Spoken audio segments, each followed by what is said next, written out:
மனுஷங்களை காத்துல பறக்க வைக்கிறது, வெறுங்கையிலிருந்து எலுமிச்சம்பழத்தை கொண்டு வர்றது, புதையல் எங்க இருக்குங்கிற இடத்த கண்டுபிடிச்சு சொல்றது அப்படின்னு இவன் பண்ண சித்து வேலைகள் எக்கச்சக்கம். இந்த வேலைகளை இவன் எப்படி பண்றான், உண்மையாவே இவனுக்கும் ஒரு சக்தி இருக்கா அப்படிங்கிற சந்தேகம் நமக்கும் வந்தது. அந்த சந்தேகத்தை எப்படியாவது தீர்த்துக்கணும் அப்படின்னு முடிவு பண்ணி எங்க குழு அமைதியா காத்திருந்தது. ஆரம்பத்துல அருள்சாமி பண்ண விஷயங்கள் பயமுறுத்துற மாதிரி இருந்தாலும் நம்ம குழு சுதாரிச்சுக்கிட்டு காத்திருந்தது.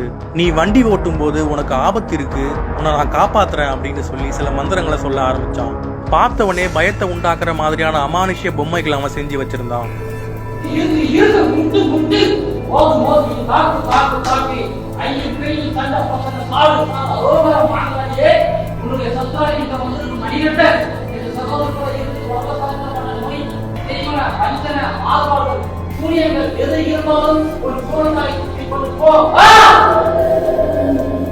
திடீர்னு ஏதேதோ மந்திரம் சொல்லி வெறும் கையிலிருந்து எலுமிச்சம்பழத்தை வர வச்சான்.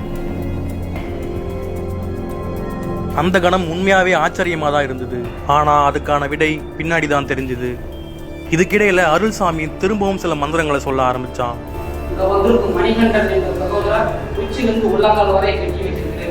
உனக்குள்ள இருக்கிற கெட்ட சக்திகளை வெளியே கொண்டு வரேன்னு சொல்லி வேகமா மந்திரம் சொல்ல ஆரம்பிச்சான். அந்த சமயத்துல இன்னொரு அதிர்ச்சியும் நடந்தது.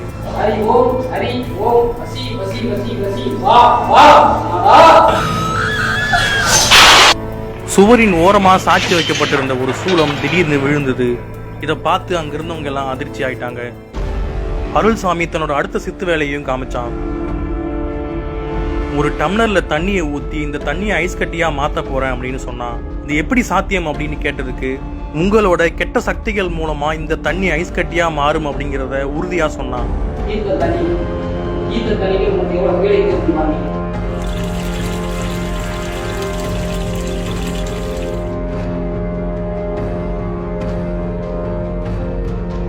அவன் சொன்னது மாதிரியே தண்ணியும் ஐஸ் கட்டியா மாறுனது.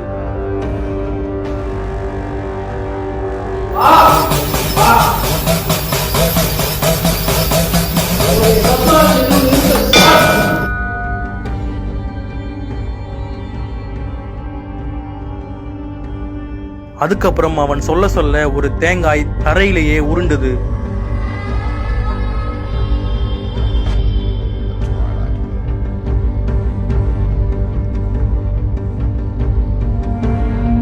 ஒரு எலுமிச்சம்பழம் காத்துல பறந்தது.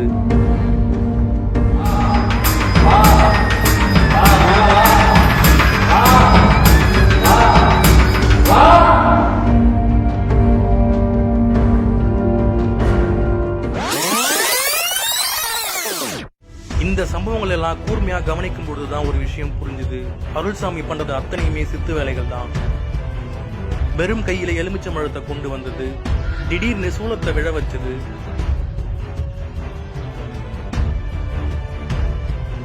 தண்ணி ஐஸ் கட்டியா மாத்துனது,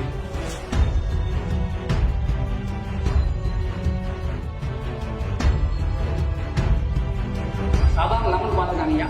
இந்த லெமன்ல இங்க பார்த்துக்காங்க, இந்த லெமன்ல இன்னொரு ரெண்டு குண்டு ஊசி, இந்த குண்டு ஊசியை உள்ள வச்சு நூலை கட்டி என்னுடைய கை விரல கட்டி கை விரல தூக்கு இந்த லெமன் ஏற்றிருக்கு. இதுதான் வேற இதுல மாந்திரிகமோ எதுவுமே கிடையாது, தந்திரிகம் தான். இப்படி உங்களை நம்பி வர மக்களை ஏமாத்துறது சரியில்லைங்களா? தவறுதான் ஐயா, நம்ம வந்திருக்க மக்களை ஏமாத்துறது தவறுதான்.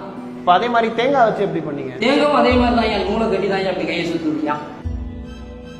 ஒவ்வொரு செயலுக்கும் பின்னாடியும் ஒரு சித்து வேலையை பண்ணியிருக்கான் அருள்சாமி. அவன் பண்ண சித்து வேலைகள் அனைத்துமே கேமராவில் பதிவாயிருக்கு. இவனை நம்பி ஏமாந்த மக்கள் பல பேர் இருக்காங்க. கடந்த 13 வருஷமா அருள்சாமி இதே மாதிரி மக்களை ஏமாத்திட்டு வந்திருக்கான். ராமநாதபுரம் போலீஸ் இவனை கண்டுபிடிச்சு கைது பண்ணலனா இன்னும் நிறைய மக்கள் அவன் ஏமாத்தி இருப்பான். அடிப்படை இயற்பியல் வேதியியல் நிகழ்வுகளை வச்சு இவன் மக்கள் கிட்ட மாந்திரிகம் பில்லி சூனியம்னு ஏமாத்திட்டு வர்றதா ராமநாதபுரம் போலீசார் சொல்றாங்க. நான் 13 வருஷம் இந்த தொழில் பண்ணிக்கிட்டு இருக்கேன். 13 வருஷமா நீங்க பண்றது எல்லாமே ஏமாத்து வித்த அப்படின்னு சொல்லி ஒத்துக்கிறீங்களா? வித்ததான், அதுல எந்த விதமான மாற்றங்கள் கிடையாது. வித்ததான், அதுல எந்த விதமான அச்சமும் கிடையாது, எந்த விதமான மாற்றங்களும் கிடையாது.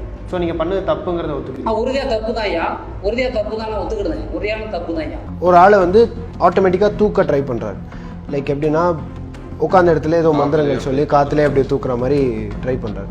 ஸோ அதை பார்த்துட்டு இப்போ அவர் அம்பலமானப்போ அவர்கிட்ட என்ன இன்ட்ரகேஷன் பண்ணீங்க, அது என்ன ஆக்சுவலி அது என்ன நடந்திருக்கு?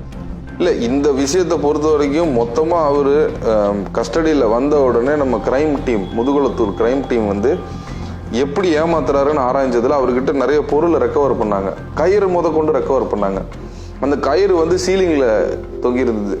ஸோ காவல்துறையில் அது ஒரு டவுட் வரும்ல, சீலிங்லேருந்து எதுக்கு ஒரு கயிறு தொங்குது அப்படின்னு சொல்லிட்டு அதை கேட்கும் போது அவர்கிட்ட வேற பதில் இல்லை. என்னன்னு பார்த்தா இந்த காற்றுல இருந்து தூக்குறதுக்காக யூஸ் பண்ணோம் அப்படின்னு. சப்சிக்வெண்ட்டாக தான் இந்த மாதிரிலாம் ஆளை தூக்குறது வந்து இந்த கயிறை கட்டி இழுத்துருக்கிறாரு. அறையை வந்து டோட்டலாக இருட்டாக்கிடுறாரு. வரவங்களுக்கு அந்த சாமியும் இவரும் மட்டும் தெரிகிற மாதிரி லைட்டை செட் பண்ணிக்கிட்டு அதுக்கப்புறம் அந்த கயிறை வச்சு தூக்கி இழுக்கிறாரு. ஸோ எல்லாமே ஒரு மறைமுகமாக அந்த மக்களை ஏமாத்துற மாதிரி விஷயங்களை பண்ணிட்டு இவர் பெரிய பவர்ஸ் இருக்கிற மாதிரி, சூப்பர் ஹியூமன் பவர்ஸ் இருக்கிற மாதிரி காட்டிக்கிறாரு. இவர் கைதாகும் போது இவரை போய் சர்ச் பண்ணும் போது ஒரு விஷயத்தையும் கேள்வி கேட்கும் போது ஒவ்வொரு டெக்னிக்காக வெளியில் வருது, மக்களை எப்படி ஏமாத்தினாரு அப்படின்றது தெரிய வருது. இப்போ நம்ம அவரை விசாரிக்கும் போது அவரே சொல்கிறாரு, இந்த மாதிரி வந்து நாங்கள் வந்து ஒருத்தர் கேட்குறாரு அவர்கிட்ட, இந்த மாதிரி வந்து எனக்கு ஒரு பிடிச்ச ஒரு பொண்ணு இருக்குது, அந்த பொண்ணை வந்து வசியம் பண்ணி கொடுங்க, ஒரு லவ் பண்ண வைக்கணும்னு மாதிரி சொல்கிறாரு. பட் இது சாத்தியமே இல்லாத ஒன்று. அதுக்காக அவர் பணத்தை கொடுக்குறாரு. அதே மாதிரி ஒரு பக்கத்து வீட்டுக்காரங்கிட்ட சண்டை போட்டுருக்காங்க, அவனுக்கு எதாவது செய்யுங்கன்றாரு. இந்த மாதிரி நடக்க முடியாத ஒரு விஷயத்த மக்களே போகிறாங்க, அவங்க ஆசைப்படுறாங்க, அவங்க ஏதாவது செய்யணுன்றதுக்காக மக்களே போகிறத அதை யூஸ் பண்ணிக்கிறார் அவர். இத்தனை நாள் மாட்டாத காரணம் என்னென்னா கிராக்கிங் கேஸ் தான் இது. சடனாக வந்து ஒரு நமக்கு இன்ஃபர்மேஷன் கிடையாது, இப்போ எடுக்கிறோம், எடுத்தோடனே அவன் தான் தெரியுது. பட் அதையும் விட்டுட்டு நம்ம இன்னும் உள்ளே நம்ம நுழையிறோம். வேறு ஏதாவது அவன் கேசஸ் இருக்கா, அவனுடைய என்ன தொழில் செய்கிறான், ஸோ ஃபுல்லாக விசாரிக்கும் போது நமக்கு இதெல்லாம் தெரிய வருது.